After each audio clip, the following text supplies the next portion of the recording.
pang 30k na yung quality ng ating katre. Kahit mura lang yung ating ginamit na materialis dyan, varnish. Pero yung quality yan guys, pang 30k. Ayan o. So yun guys, welcome back ulit sa aking YouTube channel. So for today's video ay ito na yung ating simple tutorial para sa pag-varnish ng katre. Ayan, katre na mahogany. Ito to, gawa sa mahogany itong headboard at ito sidings niya, footboard.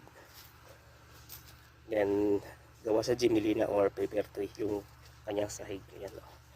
So yung tutorial natin guys ay napaka basic lang. So ang gamit lang natin dito ay paintbrush. Ang gagamitin natin yung varnish dito ay natural lang. So sanding sealer ang ating gagamitin. Gamit natin Didos na paintbrush. So dalawang piraso ang binili natin. Tapos sanding sealer 1 litro at isang bote ng lacquer thinner at 1 litro ng lacquer glue. Hinahalo natin ito sa sanding sealer. Tinahaluan ng konting thinner kasi ito yung magdadagdag ng pakinis at magdadagdag ng kintab sa kanya, itong lacquer glue. At pag malamig din ang panahon, hindi siya mamumuti yung ating varnish kasi nga pag thinner lang yung hinalo natin sa sanding sealer ay mamumuti yan, lalo kapag medyo malamig na yung panahon, mga bandang hapon o gabi na. So ngayon naman ay mainit, okay lang yan kung ganitong mainit kapag lacquer thinner ang ilalagay natin. Pero dahil kung medyo makulimlim na ang panahon o kagaya ng pahapon na banda, medyo makulimlim na dito sa amin, kaya gagamitin natin ng lacquer glue at ang ating liha number 120 at 240.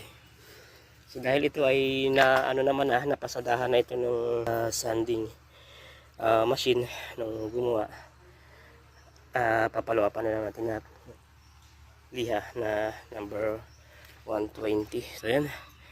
So ang unang preparation guys ay liha muna yan. Then pagkatapos ng liha, sanding sealer.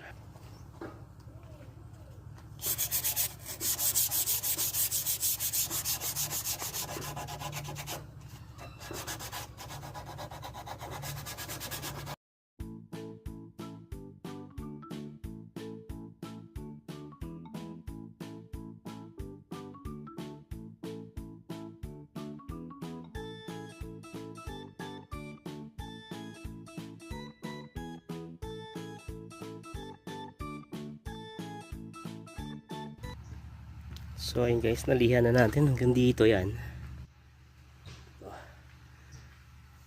So ito. Yan.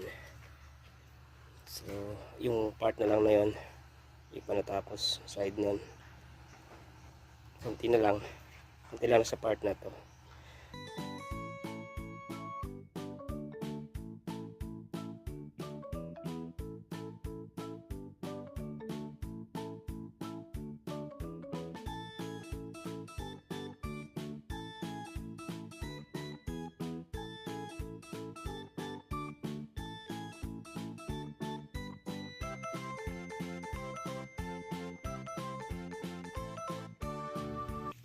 So yun guys, ready na ito para sa ating varnish. So bago natin varnishan, tanggalan muna natin ng mga pinagdihaan na likabok para pag nag-varnish hindi siya hindi magkakaroon ng mga stock na dyan sa gilid-gilid sa mga singit-singit niya. Hindi magkakaroon ng mga bukol-bukol.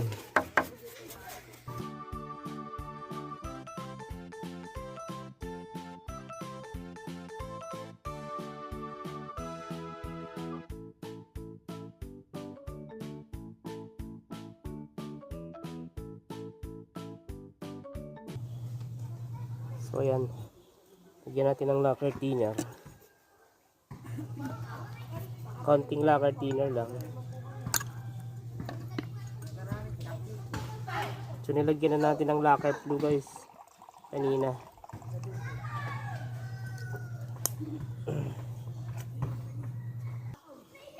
Ayan.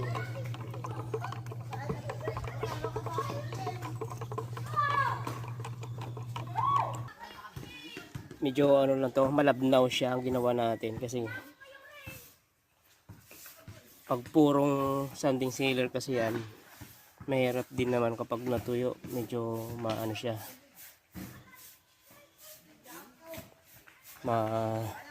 magkakaroon siya ng kanal-kanal yung pinagdaanan ng brush.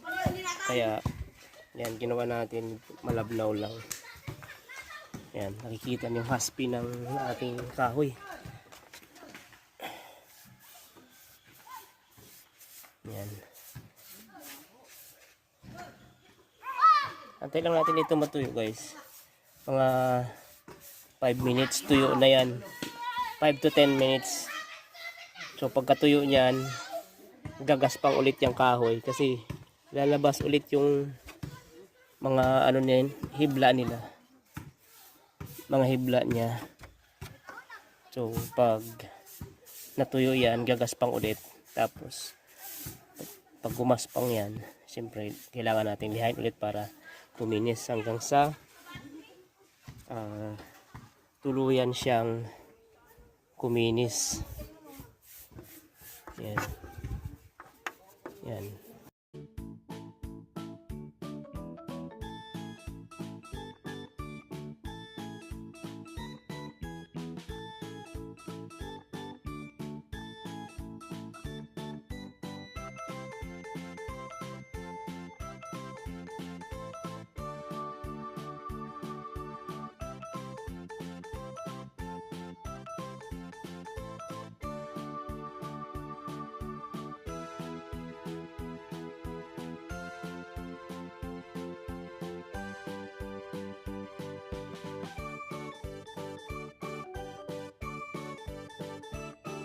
Ayun, tuyo na yung ating first coating. So, pwede na nating lihain to. Ayan. Hindi siya masyadong magaspang dahil nga medyo matigas na portion na to ng mahogany. So, gamitan natin ng 220 na liha. Ayan. So, kanina ay 120 na liha yung ating ginamit. So, tatanggalan lang natin ang gaspang yan. Pag natapos na natin liha ulit, saka na natin ulit ng patungan hanggang sa kuminis ng kuminis. Siguro hanggang 3 ulit lang ito kasi makinis na siya. So kakapalan na lang natin ng varnish yan. So ayan guys, tapos na natin maliha lahat. Ayan. Tapos bago natin varnishan ulit ay tanggalan ulit natin ang alikabok yan para hindi siya gagaspang. Ano pa kasi ng gaspang yung alikabok niyan guys kapag hindi natin naubos dyan. Kaya dapat ubos yung kanyang alikabok bago natin apply ulit ng second coating na varnish. So yan, second coating natin. Timpla ulit tayo ng sanding sealer. Yan. Lagyan natin ng lacquer flow kasi makulimlim para hindi siya mamuti. At kikintab din yung ating trabaho. Yan. Konti lang kasi malabnaw na itong sanding sealer eh. So lagyan natin ng konting thinner para mabilis matuyo. Lacquer thinner. So yan. Titimpla na lang tayo ulit mamaya pag kinulang ito.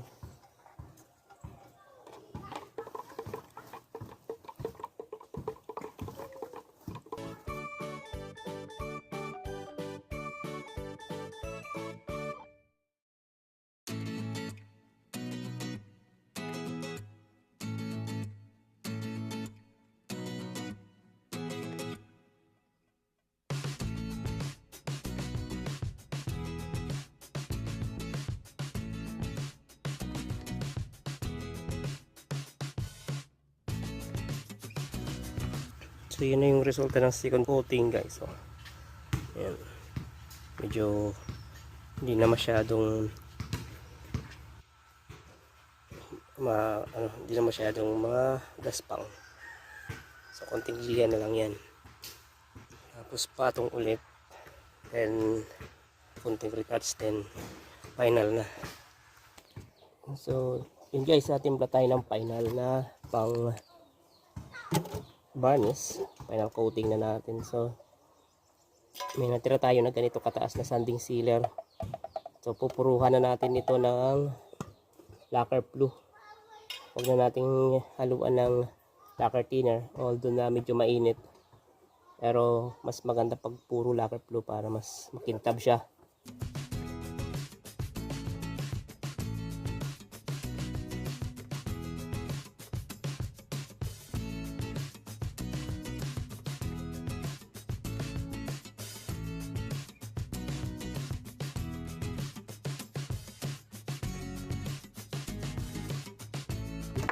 Pinasadahan na natin ito ng final na liha. So pinagpagana natin yan ng alikabok. So kung spray gun ang gamit natin nito, kung may compressor, so papahanginan lang yan para tumalsik yung mga alikabok. Yan.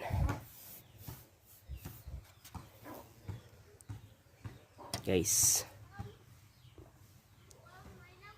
maganda na siya tingnan. So makinis na, malinis na. Yan sa mga kagaya ko na low budget lang ang inyong na-prepare. Yan, pwede na itong sanding sealer, lacquer thinner at lacquer blue. So may pang final pa sana dyan yung clear gloss lacquer para mas matibay at mas makintab siya. Pero sa kagaya ko na low budget lang guys, ito ang recommend ko ay sanding sealer lang. Hindi na kayo mapapabili ng marami. Then liha 120, 220 at 240. Yan, 240 or 400 yung pang finish. Yan.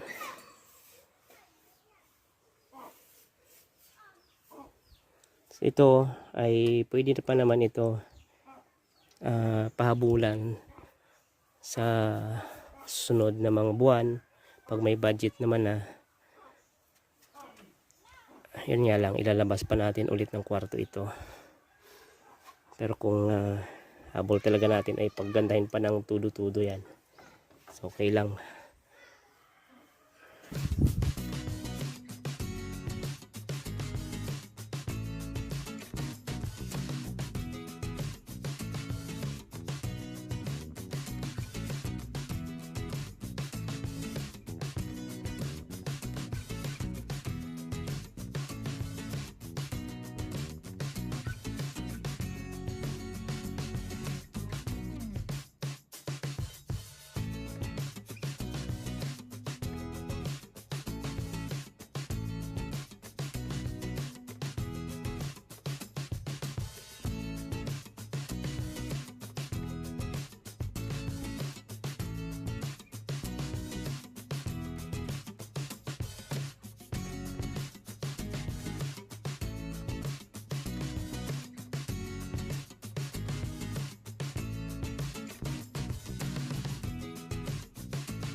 Ayan na ang aming katre.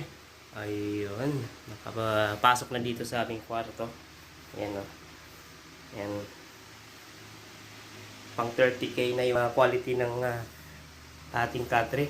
Kahit mura lang yung ating ginamit na materialis dyan, varnish. Pero yung quality yan guys, pang 30k yan. Ayan o. So yun. Nalagyan na natin ng foam yan. Sabi ni Mrs. kahit 30k daw, hindi niya ibibenta to. Okay. Sige. So itong bahay pala natin nung nakaraan, nagawa natin nung last December ang ceiling at yung tiles. So meron tayong video niyan pero di natin na-upload. Ito yun guys, so ayan. Ayan. Ayan. Ang galing ng sukat. Nawalit pa. So ayan. Next project, yung pump, papalitan natin yan. So konti-unti lang, at least tuwing December meron tayong progreso na nakikita sa ating bahay. Ayan. At hindi ko pa na-skim coat to. Rough finish ba? So gagawan ko pa ng ano yan, design sa gilid. Bali, lalagyan ko ng cove yan. Lagyan natin ng cove light. Paunti-unti lang. Dun sa labas ay naka-ready yung ating frame para sa ceiling. So dami nating kahoy kasi dito sa probinsya, kaya nakikita nyo more on kahoy yung ginamit natin. Ito, bigay lang to ni Papa, mga pinalagaring kahoy. Yan, pinagawa natin sa kapitbahay lang. Okay, so yan lang. So ayan. Ngayon, sarap na tulugan to. Kasi na kami dito ng apat. Kasi yung dalawa hindi pa naghihiwalay sa amin ng tulugan eh. Yung dalawa namin chikiting. Malalaki na pero gusto pa rin sumama sa amin matulog. Ayan. Okay, so guys, thank you for watching. God bless everyone.